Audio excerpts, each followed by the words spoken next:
What if the self you call you is only one chapter in a much longer story? What if memory, identity, and meaning extend beyond a single lifetime, not as belief, but as something quietly remembered? Welcome to the Soul Mirror podcast, a space where we look inward to understand the patterns, memories, and meanings that shape who we are. I'm Shreya, and today I'm joined by Dr. Jonathan Locust, founder of ConsciRise, former vice president of Inclusive Excellence, graduate professor, and consciousness researcher exploring the intersection of science, spirit, and lived experience. In this episode, we are reflecting on reincarnation not as dogma, but as a lens for understanding identity, continuity, and the deeper questions of who we are beyond this lifetime. Welcome, Dr. Jonathan. I'm honored to have you on my show. Oh, thank you so much. It's such a pleasure to be back. And again, I want to just thank you for the work that you're doing, consistently doing to make sure that the message of just spiritual information will get out there. So just thank you. Thank you so much for your kind words. And also, Dr. Jonathan, what first opened you to questioning the idea that consciousness might not be confined to a single life? Yeah. So it was something that I honestly had to um look at the research first because I come from a very religious background. So I grew up Pentecostal Christian, and in that particular sect of Christianity, we you believe in heaven and hell. So I grew up growing up that you pretty much get one life, and if you are not what Christians will call saved, you would then be going to hell, and that's where you would be. So you would want to essentially want to do what you need to do so you could be saved and be able to go to heaven. So this is how I grew up my entire life. My father was a my grandfather was a my mother's parents all were in the church. So I would say it's on both sides of the family is something that was really ingrained within me. But one of the things that really I would say kind of there are a few things I've heard it's happened. One of the things is uh, um when I was in higher education, I worked in like you mentioned inclusive excellence, and I really chose to work with a lot of different people. And one of the group of people I worked with were the Mug people. And if you're not familiar with the Mug people, they're from Laos and Thailand.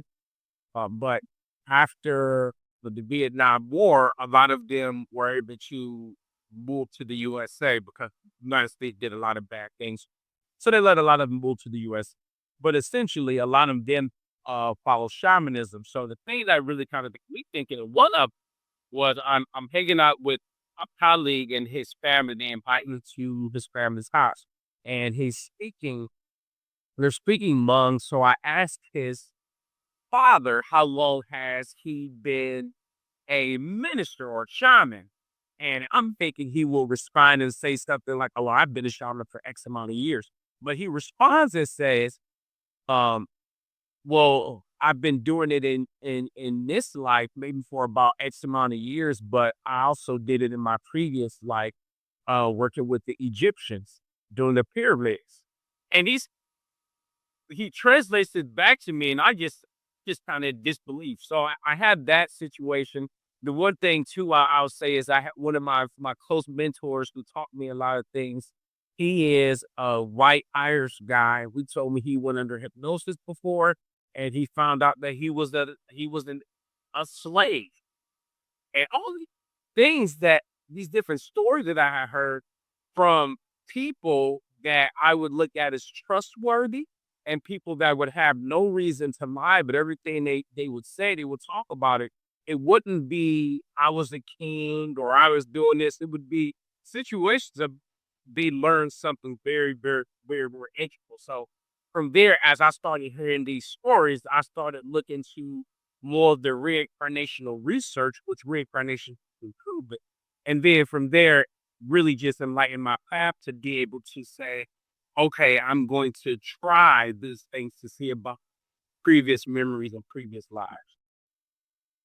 Yeah, that is really, really wonderful. And also, reincarnation is often framed as a belief system rather than an inquiry. So, what do you think people most misunderstand about it? Yeah, yeah. So I would say like first and foremost, you are revealed what it is you're seeking and what it is that you're ready to learn. So for me, when you talk about because a lot of times you're right, like I've used it as a tool of inquiry to be able to see things, lessons, and people, um essentially lessons that I'm learning because we look at we are all on a learning plan, and being able to have snippets of previous slides allows you to be able to see your historical learning plan, which then allows me to predict some of the lessons you are working on, right? So when it comes in regards to a tool of inquiry, I've been able to, and you'll find people have been able to see not only those lessons, but the people, right? Even some of the people who we may feel as though have hurt us the most or have damaged us the most. What we find in those situations that these their ethics, their spirit, they are with us in multiple lives, kind of serving in that role.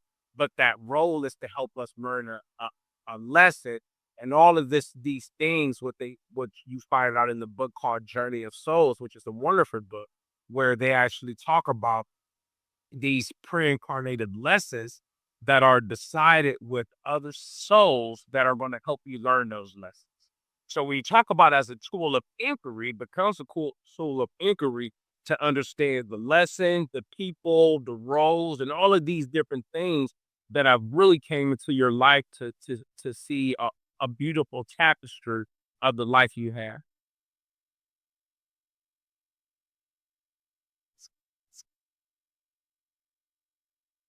Hmm. Yeah, I think it feels less about belief and more about curiosity and pattern recognition. And this is really, really beautiful. And also, when we explore consciousness across lifetimes, what deeper patterns tend to emerge around identity or purpose? Mm. So when it comes to identity, that's a really interesting thing, and I can kind of only tell you from my personal perspectives. When well, first I start with from the book. So when we look at identity, we look at not only identity in regards to race, gender, ethnicity, geographical diversity, like living in different areas, but you also start to look at and this talks about this heavily in the journey of souls when you talk about identity. You also talk about planetary identity because what you find in as we go through the process of reincarnation, the planets that we choose to reincarnate on have specific energy sets. So depending upon the lesson that you need to learn, there may be a particular planet that may be able to be helpful and that in that evolvement. You also find even different systems of different systems of vibration, right? So um and one of the things that that we also look at as identity, um, they even discuss even souls originating from particular other planetary vibrations that have reincarnated here for specific lessons. So when we look at identity, I want to make sure that we expand out. I think consciousness is about expansion, and we want to make sure that we expand out and already talking about our kind of demographic identities, but also we have a soul identity, and that soul originates from a specific place, a specific planetary origin, and we have to take that into to account. And I think another thing for me, in one of my previous lives, I was a corn farmer. So I had a very lonely life as a corn farmer, but loneliness was a lesson I was supposed to learn. And in the life before that, I was native indigenous Indian, what we would call in America, and I was Iroquois, and I was involved with the French and Iroquois wars, and I died. I was shot in the head in that fight. But war was one of the things that I learned or violence because I did not come from a place that has violence. Uh, so those are just been some of the things that we look at identity. You look at not only the demographics we have. I'm black now. I was white in a previous life, and then indigenous in the previous life. So we look at how these identities that we take on provide a specific lesson set, a particular perspective that then really help close in on particular lessons we need to learn. Yeah, like almost as if something within us remembers even when the mind doesn't. Mm, Also, in everyday life, how might reincarnation or continuity of consciousness show up practically for someone? Right. Yeah, and I think like once you've been through an experience, there's certain things that you you learn that you just can't unlearn. And one of the things that I've realized, like, and I'll give like for example, one of the things that I realized in my previous life, and that's why even this conversation right now, I appreciate you. I appreciate this conversation. I appreciate communications because, and even more so to that, I appreciate conflict, and conflict not was not something I was necessarily scared of, but it would be something I would avoid because I don't really like necessarily confrontation or angry people. But what I learned in my previous life as a tourist farmer, I had no family, I had no friends, I didn't even have a funeral. People didn't even know I died. So when I look at communication, when I look at conflict, I have a greater appreciation of conflict now because conflict allows for at least a dialogue and a way for communication for you to be able to learn and get feedback and perspective on that being by yourself does not allow to happen. So that's one thing in regards to how they play out. You start to have a greater appreciation of things, of lessons that you may not have saw or realized in that life, but even appreciate more in this life. The second thing I would say to that is when you look at certain things, the situations that have really either kind of made us like before I married my beautiful wife and had two beautiful children, I was engaged, and that was more of a more rocky engagement. But one of the things that I realized in my previous life my ex fiance was actually an ex girlfriend in the previous one, and there was things that were not done or taken or lessons that needed to be learned. So I have to just repeat them in this life just under different circumstances. But with that, there's a greater appreciation for that person, the lessons they helped me learn, and so forth. So even when we look at it, it helps to kind of help situate and realize that a lot of the even people in hard times that we go through in a particular life is all orchestrated to help us to come back. Yeah, and also for someone intrigued but unsure, how would you suggest engaging with this idea without losing grounding?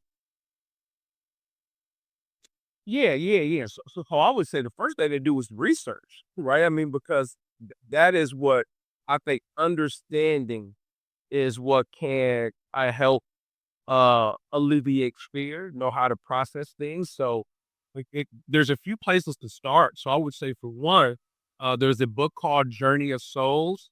That is a phenomenal book. There's a series of books by the late Dr. Michael Newton, and he basically I'm getting some feedback. I don't know if you can hear. I'm getting some feedback in there.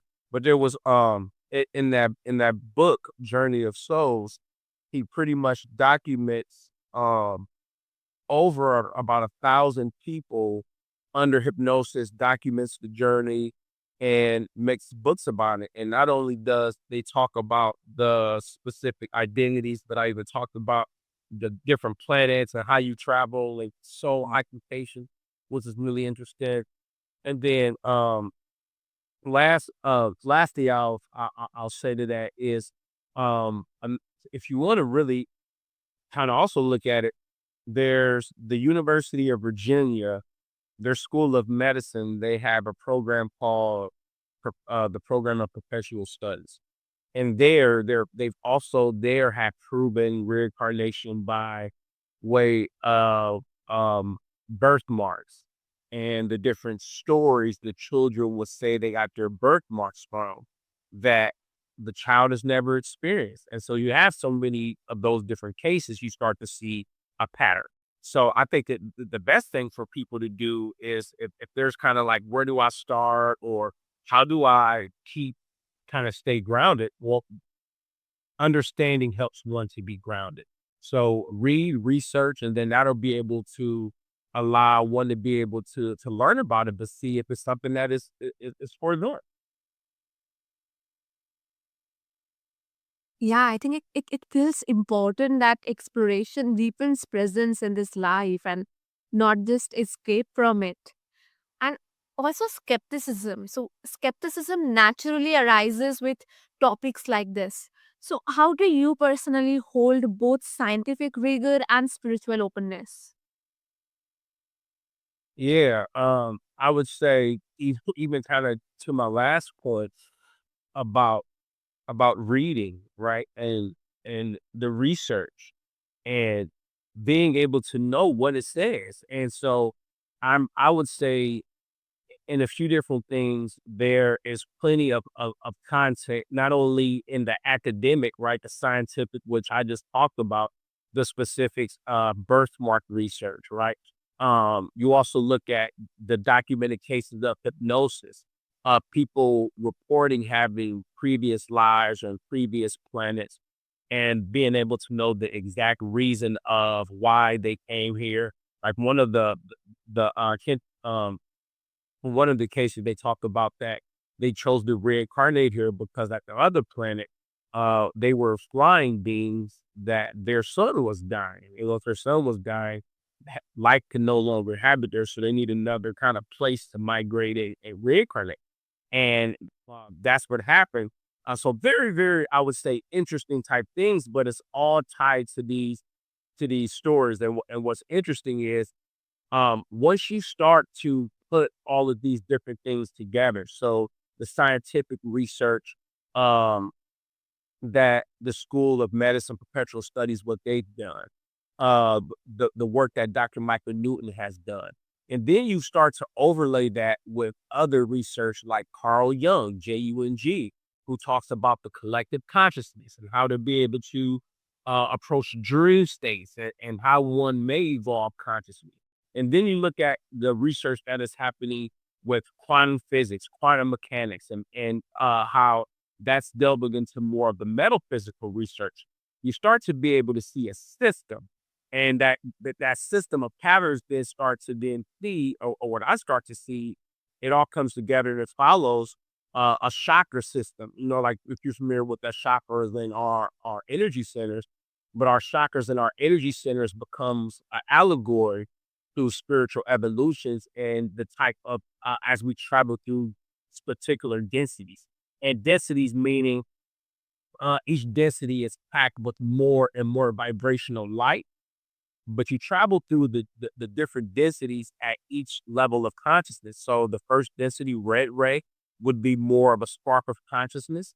The second density, orange ray, would be more plants and high functioning plants and animals, because we do know there are high functioning plants. When you look at even plants that eat bugs, right? So really high functioning plants. Then we look at third ray, um, third density, or the yellow ray, is where we are now.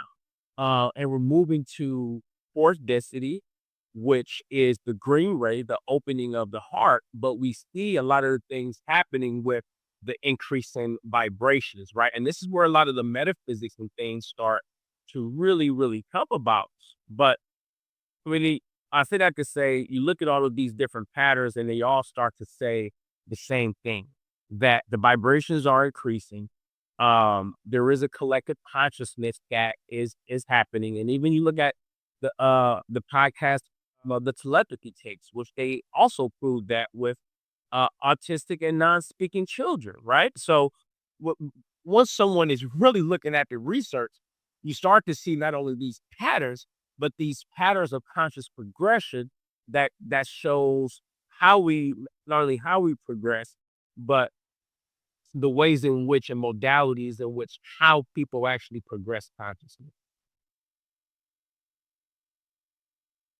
Yes, this is really, really amazing. And this is truly an amazing conversation with you. And if after this, my listeners want to connect with you and know more, like, want to know more about your work and like ConsciRise and all your insights, then where can they find you?